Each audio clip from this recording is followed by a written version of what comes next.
Baik, bismillahirrahmanirrahim. Assalamualaikum warahmatullahi wabarakatuh. Apa kabar teman-teman dan rekan-rekan mahasiswa semuanya? Semoga selalu sehat dan selalu dalam ya Allah Subhanahu wa taala. Welcome back to my channel kelas Mister Iman. Baik teman-teman semuanya, hari ini kita masuk ke pertemuan ketiga terkait dengan pengantar manajemen, yaitu terkait dengan sub judul yaitu lingkungan dan budaya organisasi. Nah, selamat datang kembali teman-teman dalam pembelajaran pengantar manajemen. Nah, pada pertemuan sebelumnya kita sudah membahas ya bagaimana teori manajemen yang berkembang dari manajemen klasik, manajemen perilaku, ya kan? Ada pendekatan kuantitatif sampai perspektif sistem dan kontingensi ya. Nah, hari ini kita akan masuk ke pembahasan yang sangat dekat dengan kehidupan organisasi sehari-hari, yaitu lingkungan dan budaya organisasi. Nah, coba kita bayangkan sebuah perusahaan ya teman-teman. Bayangkan sebuah perusahaan. Perusahaan tersebut memiliki manajer yang hebat, karyawan yang kompeten, modal yang cukup, dan teknologi yang bagus ya. Apakah itu sudah menjamin perusahaan pasti berhasil? Nah, belum tentu ya teman-teman. Mengapa? Karena organisasi tidak hidup sendirian. Organisasi berhadapan dengan pelanggan, berhadapan dengan pesaing, berhadapan dengan pemerintah ya, berhadapan dengan perubahan teknologi yang berkembang terus-menerus ya. Kemudian berhadapan juga dengan kondisi ekonomi, bahkan berhadapan dengan perubahan nilai dan perilaku masyarakat ya. Nah, di sisi lain organisasi juga memiliki sesuatu yang berasal dari dalam dirinya ya, yaitu organisasi punya yang namanya budaya organisasi. Nah, bagaimana orang-orang dalam organisasi berpikir nih teman-teman?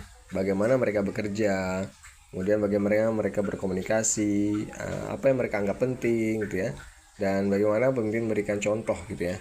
Semua itu menjadi bagian dari budaya organisasi. Nah, jadi pertemuan kali ini kita akan melihat dua hal besar ya teman-teman. Pertama, lingkungan organisasi, yang kemudian yang kedua itu budaya organisasi. Dan yang menarik, keduanya saling berhubungan loh teman-teman. Nah, kita mulai ya teman-teman. Nah, kita mulai dengan pengertian ya, masuk slide 2 ya teman-teman, pengertian lingkungan organisasi. Nah, sekarang kita masuk ke konsep pertama. Apa yang maksud dengan lingkungan organisasi? Nah, dalam materi ini, lingkungan organisasi dijelaskan sebagai segala sesuatu yang dapat mengurangi pelangsungan ya, eksistensi dan keberadaan organisasi, baik yang bersifat internal maupun eksternal ya kan. Nah, perhatikan kata pentingnya teman-teman, mempengaruhi organisasi. Nah, artinya lingkungan organisasi mencakup berbagai faktor yang dapat memberikan pengaruh terhadap bagaimana organisasi berjalan. Misalnya nih, sebuah perusahaan menjual produk kepada masyarakat. Kalau selera masyarakat berubah, perusahaan harus merespon gitu ya. Kalau teknologi berubah, perusahaan juga harus mempertimbangkannya. Nah, kalau pesaing menawarkan produk yang lebih baik, perusahaan juga harus mengambil tindakan. Jadi, organisasi tidak berada dalam ruang kosong ya teman-teman. Organisasi selalu berinteraksi dengan lingkungannya. Dan seorang manajer tuh harus mampu memahami lingkungan tersebut ya. Karena manajer yang hanya memahami kondisi internal tapi tidak memahami lingkungan eksternal akan kesulitan mengambil keputusan yang tepat.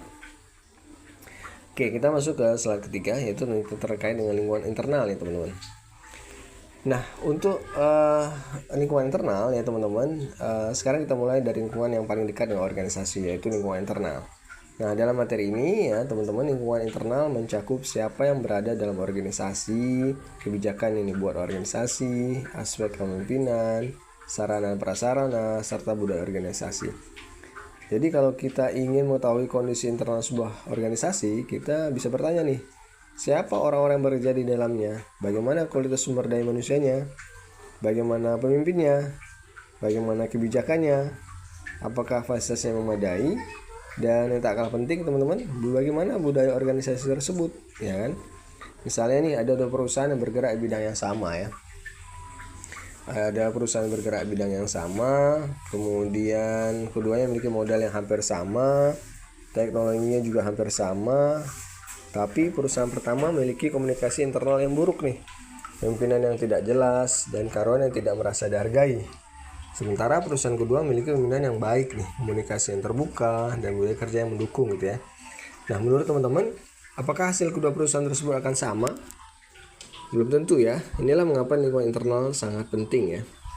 Nah, kita masuk ke slide selanjutnya terkait dengan budaya sebagai bagian dari lingkungan internal. Nah, pada bagian materi ini menekankan bahwa budaya atau lingkungan yang ditampilkan perusahaan itu dapat berupa nilai-nilai yang dibangun ya melalui keteladanan yang ditunjuk oleh pemimpin ya. Pasti pemimpin di sini menjadi teladan ya. Bahkan budaya itu dapat terlihat melalui hal-hal bersifat fisik ya, seperti warna, penempatan bentuk, serta bagaimana organisasi membangun citra yang baik. Nah ini menarik ya teman-teman, karena budaya organisasi ternyata bukan hanya sesuatu yang tertulis di dokumen ya. Budaya bisa terlihat dari kebiasaan sehari-hari. Ya, misalnya nih, apakah orang datang tepat waktu, ya kan? Kemudian bagaimana seorang atasan berbicara dengan bawahannya, ya kan? Kemudian apakah karyawan berani menyampaikan pendapat, ya. Kemudian bagaimana organisasi memperlakukan pelanggan, kemudian kira-kira ya, kemudian bagaimana kesalahan ditanggapi gitu ya. Nah ini mencerminkan budaya teman-teman. Dan salah satu orang yang sangat berpengaruh dalam membentuk budaya adalah pemimpinnya. Nah, karena karyawan tidak hanya mendengar apa yang dikatakan pemimpin, mereka juga memperhatikan apa yang dilakukan pimpinan gitu ya. Oke, baik teman-teman, kita lanjut ke bagian elemen lingkungan organisasi ya. Nah, elemen lingkungan organisasi. Sekarang kita masuk ke elemen lingkungan organisasi teman-teman. Dalam materi ini terdapat dua kelompok besar, yaitu pertama ada lingkungan eksternal dan yang kedua ada lingkungan internal. Nah, lingkungan eksternal adalah segala sesuatu di luar batas organisasi yang mungkin mengaruhi organisasi gitu ya. Sedangkan lingkungan internal adalah lingkungan yang berada di dalam organisasi dan memiliki implikasi langsung terhadap organisasi tersebut ya. Jadi cara mudah mengingatnya adalah internal berarti dari dalam organisasi, eksternal berarti dari luar organisasi. Tapi jangan menganggap keduanya berdiri sendiri teman-teman. Karena apa yang terjadi di luar, apa yang terjadi di luar organisasi dapat mengaruhi kondisi internal ya. Misalnya gini, perubahan teknologi dari luar dapat membuat perusahaan harus melatih kembali karyawannya dalam organisasi. Jadi ada hubungan yang sangat kuat antara lingkungan eksternal dan internal. Ya. Baik, kita masuk ke slide berikutnya, itu terkait dengan lingkungan eksternal gitu ya. Nah, lingkungan eksternal ini kemudian dibagi menjadi dua bagian, teman-teman. Pertama ada lingkungan umum atau general environment. Kemudian yang kedua ada lingkungan tugas atau task environment. Lingkungan umum adalah lingkungan yang pengaruhnya tidak langsung terhadap organisasi. Sementara lingkungan tugas merupakan unsur-unsur di luar organisasi yang secara spesifik berpengaruh langsung terhadap organisasi. Contohnya gini nih, kondisi ekonomi nasional merupakan bagian dari lingkungan umum, tapi pelanggan yang membeli produk perusahaan merupakan bagian dari lingkungan tugas, gitu ya. Jadi perbedaannya terutama adalah terletak pada tingkat kedekatan pengaruhnya terhadap organisasi. Dan sebagai seorang manajer, kita harus mampu membedakan keduanya. Baik, kita lanjut ke peta lingkungan organisasi gitu ya teman-teman. Nah, pada slide ini kita bisa melihat berbagai elemen yang mengelilingi organisasi ya. Di bagian internal terdapat manajemen, karyawan, dan budaya. Kemudian pada lingkungan tugas terdapat pesaing, pelanggan, pasar dengarnya, pemasok. Sementara lingkungan umum mencakup berbagai faktor seperti legal dan politik, ekonomi, sosial budaya ya, internasional, serta teknologi. Coba kita lihat perusahaan makanan teman-teman. Pelanggan jelas berpengaruh, masuk bahan baku juga berpengaruh, pesaing juga pengaruh. Tapi kondisi ini juga berpengaruh teman-teman. Teknologi apalagi juga berpengaruh ya. Bahkan perubahan kebijakan pemerintah dapat mengaruhi perusahaan teman-teman.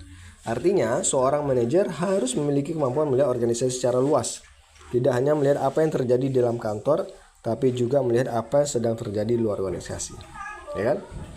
Kemudian kita lanjut ke bagian selanjutnya terkait dengan dimensi lingkungan umum ya teman-teman. Nah, yaitu pertama kita masuk ke dimensi internasional ya.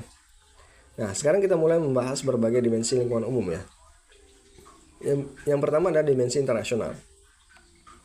Nah, dalam materi ini dimensi itu atau ini berkaitan dengan berbagai perkembangan internasional ya, dapat menghadirkan hal-hal baru bagi pelanggan, pesaing, pemasok, serta berkaitan dengan tren sosial, teknologi, dan ekonomi.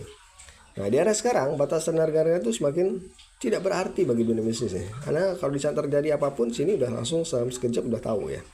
Sebuah perusahaan Indonesia dapat memiliki masuk dari negara lain, dapat bersaing dengan perusahaan asing, dapat menjual produk ke pasar nasional, bahkan dapat menggunakan teknologi yang dikembangkan di negara lain.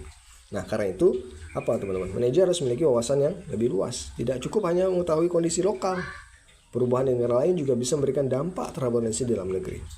Nah, ada dimensi teknologi. Nah, berikutnya adalah dimensi teknologi nih teman. Nah, dalam materi ini dimensi teknologi berkaitan dengan kemajuan ilmu pengetahuan dan teknologi yang berdampak pada industri tertentu ya, maupun masyarakat secara umum ya teman-teman. Coba kita pikirkan bagaimana teknologi mengubah bisnis. Dulu orang belanja tuh harus datang ke toko ya teman-teman. Sekarang banyak transaksi dilakukan secara digital online. Dulu perusahaan harus menyimpan dokumen secara fisik, sekarang banyak data disimpan secara digital. Dulu komunikasi bisnis butuh waktu yang lebih lama, sekarang komunikasi dilakukan hampir seketika pakai Zoom segala macam, Game Meet segala macam ya. Teknologi juga mengaruhi kompetisi, hubungan dengan pelanggan, bahkan perkembangan berbagai bidang seperti medis dan nanoteknologi. Jadi teknologi bukan sekedar alat ya teman-teman. Teknologi dapat mengubah cara organisasi bekerja. Dan seorang manajer tuh gimana sih teman-teman? Harus mampu memahami perubahan tersebut, ya kan? Nah, kemudian dimensi sosial budaya nih teman-teman. Nah, kemudian kita bahas memiliki ada dimensi sosial dan budaya. Nah, dalam dimensi sosial budaya ini menyebutkan beberapa unsur seperti karakteristik demografi, norma adat, kelebihan serta nilai. Nah, mengapa faktor sosial budaya itu penting bagi organisasi, teman-teman? Karena organisasi melayani manusia, ya. Dan manusia hidup dalam lingkungan sosial serta budaya tertentu, ya, teman-teman. Misalnya nih, sebuah produk yang sangat diterima oleh kelompok masyarakat, ya, belum tentu diterima dengan cara yang sama oleh kelompok masyarakat lainnya. Itulah dengan gaya pemimpinan, ya, cara berkomunikasi, cara memberikan penghargaan, gitu ya. Semua dapat mengaruhi oleh nilai dan budaya, teman-teman. Jadi manajer harus memiliki sensitivitas terhadap kondisi sosial budaya. Jangan sampai organisasi membuat keputusan tanpa memahami masyarakat yang menjadi bagian dari lingkungannya. Nah, kemudian lanjut ke dimensi ekonomi, ya. Dimensi ekonomi. Nah, dimensi ekonomi ini mencantumkan beberapa indikator seperti kesehatan ekonomi secara umum, ya, teman-teman, daya beli konsumen, tingkat pengangguran, dan suku bunga, ya. Coba kita ambil contoh daya beli konsumen deh. Ya, ketika kondisi ekonomi melemah dan pendapatan masyarakat tertekan, konsumen mungkin akan mengurangi pembelian barang tertentu, ya. Hal itu dapat mengaruhi perusahaan. Begitu pula dengan suku bunga, teman-teman. Perubahan suku bunga itu dapat memenuhi keputusan investasi dan pembiayaan.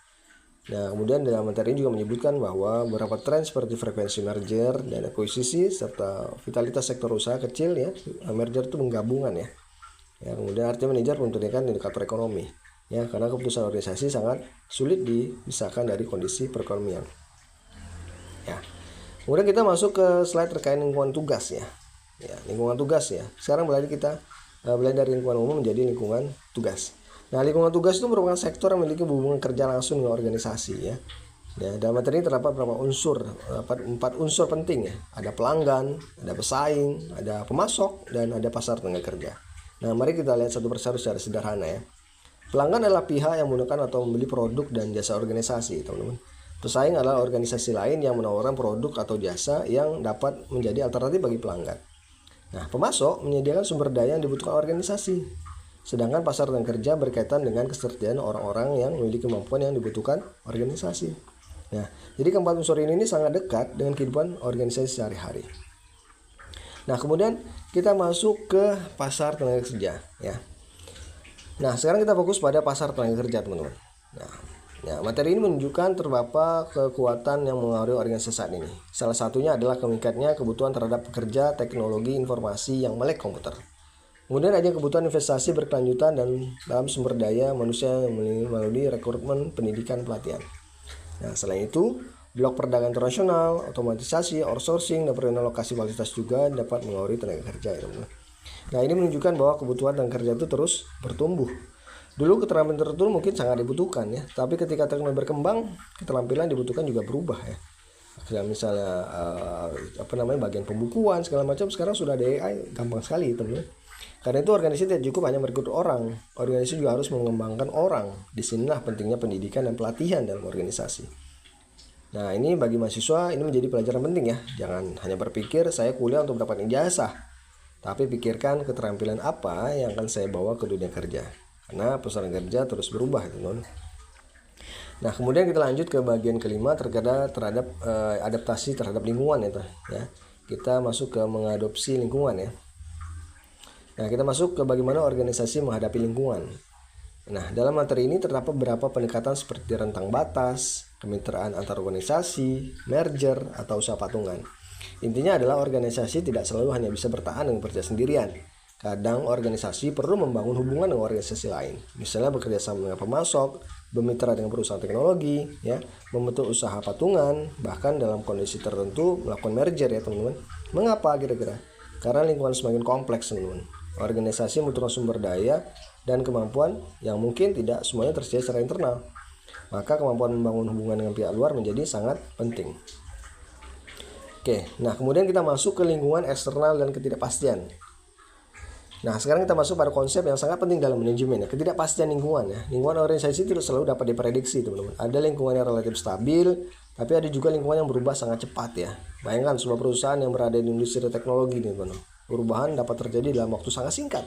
Teknologi baru muncul, pesaing baru muncul, kebiasaan konsumen berubah, regulasi berubah. Karena itu ketidakpastian yang kita hadapi organisasi juga berbeda-beda. Ya, dalam hal ini kita melihat hubungan antara jumlah faktor dalam lingkungan organisasi dan tingkat perubahan faktor lingkungannya.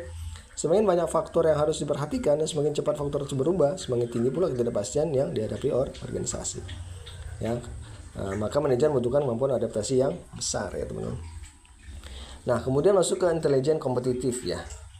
Nah, kalau kemudian sekarang kita masuk ke konsep yang sangat menarik yaitu competitive intelligence atau CI ya, CI. Nah, dalam materi ini ya, competitive intelligence dijelaskan sebagai kegiatan untuk mendapatkan informasi sebanyak mungkin mengenai saingan organisasi. Nah, sumber informasi dapat dari situs web, database komersial, laporan keuangan, ya, aktivitas pasar, berita, publikasi perdagangan, hingga kontak pribadi. Tujuannya adalah apa? Menemukan potensi ancaman atau peluang. Perhatikan bahwa tujuannya bukan sekedar mencari tahu apa yang dilakukan pesaing. Tujuan akhirnya adalah membantu organisasi membaca situasi. Misalnya, apa produk baru pesaing, bagaimana strategi mereka, apa perubahan yang sedang terjadi di pasar, apakah ada ancaman atau justru ada peluang. Nah, namun tentu saja kegiatan perolehan informasi harus dilakukan secara etis dan legal ya teman-teman. Competitive intelligence bukan berarti mencuri rahasia perusahaan asing.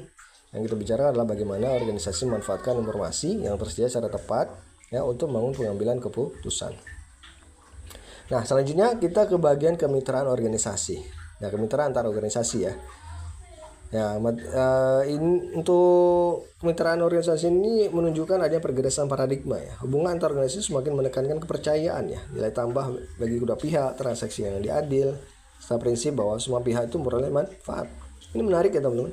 Dulu kita mungkin membayangkan hubungan bisnis hanya sebagai saya membeli dari kamu menjual kepada saya. Tapi sekarang hubungan bisnis dapat menjadi jauh lebih strategis. Organisasi bisa berbagi informasi, melakukan transaksi digital, membangun tim virtual, melibatkan mitra dalam desain produk, ya, melibatkan mitra dalam desain produk, membuat kontrak jangka panjang, ya, kemudian bahkan berikan bantuan bisnis melampaui isi kontrak gitu ya. Artinya hubungan organisasi dapat berubah dari hubungan transaksional menjadi hubungan kemitraan, dan ketika kedua pihak sama-sama mendapatkan manfaat, hubungan tersebut dapat menjadi berkelanjutan. Nah, budaya organisasi ya, bagaimana tingkatan budaya perusahaan ya. Sekarang kita masuk ke bagian kedua, itu sangat penting, budaya organisasi. Nah, kita akan melihat tingkatan budaya perusahaan. Ada bagian visible atau dapat dilihat, ada pula bagian invisible atau tidak langsung terlihat. Ini bisa kita bahas sebagai gunung es ya. Bagian atasnya terlihat tapi bagian terbesar berada di bawah permukaan ya. Begitu pula budaya organisasi ya. Kita dapat melihat pakaian, kita dapat melihat tata letak kantor, kita dapat melihat simbol, kita dapat melihat slogan. Tapi ada bagian jauh lebih dalam, yaitu nilai dan keyakinan memiliki anggota organisasi. Nah, bagian yang tidak terlihat inilah yang sering justru sangat kuat ya mempengaruhi perilaku. Tingkat budaya ya. Nah, 3 tingkat budaya ya.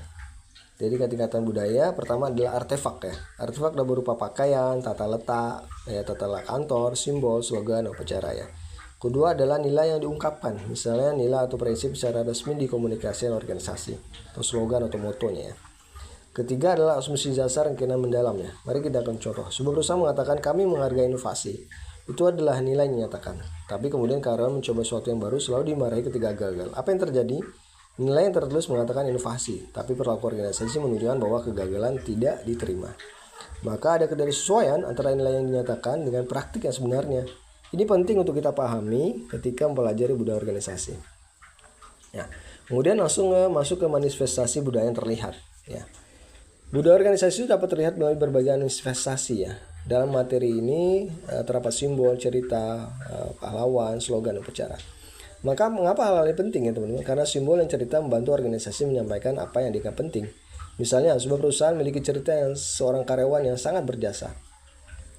Cerita tersebut kemudian diceritakan berulang kali pada karyawan baru. Secara tidak langsung, organisasi sedang mengatakan perilaku seperti inilah yang kami hargai. Begitu juga dengan penghargaan, upacara, dan simbol. Semua dapat menjadi cara organisasi memperlakukan budaya. Nah, bagaimana hubungan lingkungan dan budaya, teman-teman? Ya, sekarang kita menghubungkan 2 konsep besar yang kita pelajari hari ini, ya, lingkungan dan budaya. Nah, materi yang ini menjelaskan bahwa salah satu pengaruh besar terhadap budaya internal perusahaan adalah lingkungan eksternal. Budaya juga dapat sangat bervariasi di berbagai organisasi. Namun, organisasi yang berada dalam industri yang sama dapat menunjukkan karakteristik budaya yang serupa. Ini masuk akal ya teman-teman, karena organisasi tidak membangun budaya dalam ruang kosong. Lingkungan tempat organisasi beroperasi dapat mempengaruhi cara organisasi bekerja. Misalnya nih, industri yang sangat dinamis mungkin membutuhkan budaya yang lebih adaptif. Sedangkan organisasi yang beroperasi dalam lingkungan yang sangat stabil mungkin lebih menekankan konsistensi. Jadi budaya lingkungan memiliki hubungan yang erat. Nah, kemudian adaptasi budaya perusahaan. Nah, sekarang kita masuk ke konsep budaya adaptif. Ini sangat penting terutama karena lingkungan organisasi terus berubah ya. Dalam arti ini kita melihat perbandingan antara budaya adaptif dan budaya yang tidak adaptif ya. Pada budaya adaptif, manajer memperhatikan berbagai pihak berkepentingan terutama pelanggan ya. Mereka bersedia melakukan perubahan ketika diperlukan untuk melayani kepentingan sah, bahkan ketika perubahan tersebut mengandung resiko tertentu. Sebaliknya, dalam budaya yang tidak adaptif, manajer cenderung lebih picik, politis, dan birokratif sehingga organisasi lambat menyesuaikan diri dengan perubahan lingkungan. Coba kita renungkan. Apakah semua perubahan harus diikuti? Tentu tidak kan? Tapi organisasi mampu membaca perubahan untuk respon yang tepat. Nah, itulah yang kita sebut adaptif. Ya, teman-teman semuanya. Oke, nah teman-teman cukup panjang juga ya pembahasan kita terkait dengan budaya organisasi ya. Oke, jadi teman-teman sudah berapa memahami ya terkait dengan budaya sama tadi organisasi yang sudah kita bahas sebelumnya. Nah, mudah-mudahan bisa teman-teman pahami ya. Nah, tinggal sedikit lagi yaitu terkait dengan ada 4 jenis nih. Yang selanjutnya itu terkait dengan 4 jenis budaya perusahaan. Ada yang budaya adaptasi, ada budaya prestasi, ada budaya konsistensi, dan budaya keterlibatan. Nah, keempat jenis ini dapat dipahami berdasarkan 2 dimensi utama ya. Pertama, fokus pada internal atau eksternal. Yang pertama, adaptasi. Kedua, penekanan pada fleksibilitas atau stabilitas. Ya, budaya menekankan stabilitas, lingkungan eksternal, dan sebagainya. Nah, jadi susu. Nah, selanjutnya adalah kepemimpinan budaya ya. Ya, kepemimpinan budaya ini sekarang kita masuk ke kepemimpinan budaya. Nah, ini terkait dengan pemimpin itu seperti mengartikulasi visi yang dapat dipercaya oleh karyawan ya. Nah, jadi pemimpin itu perlu mendefinikan dan mengundisikan nilai-nilai sentral ya. Oke. Jadi seperti itu teman-teman semuanya, semoga bisa dipahami dan bisa dapat ditangkap dengan baik ya penjelasan kita pada hari ini. Semoga bermanfaat. Insya Allah nanti panjang umur sehat badan kita lanjut lagi ke presentasi berikutnya. Baik, terima kasih teman-teman atas segala perhatian, mohon maaf atas segala kurangan. Insya Allah panjang umur sehat badan, kita jumpa lagi di pertemuan selanjutnya. Terima kasih, saya Airi. Assalamualaikum warahmatullahi wabarakatuh. See you.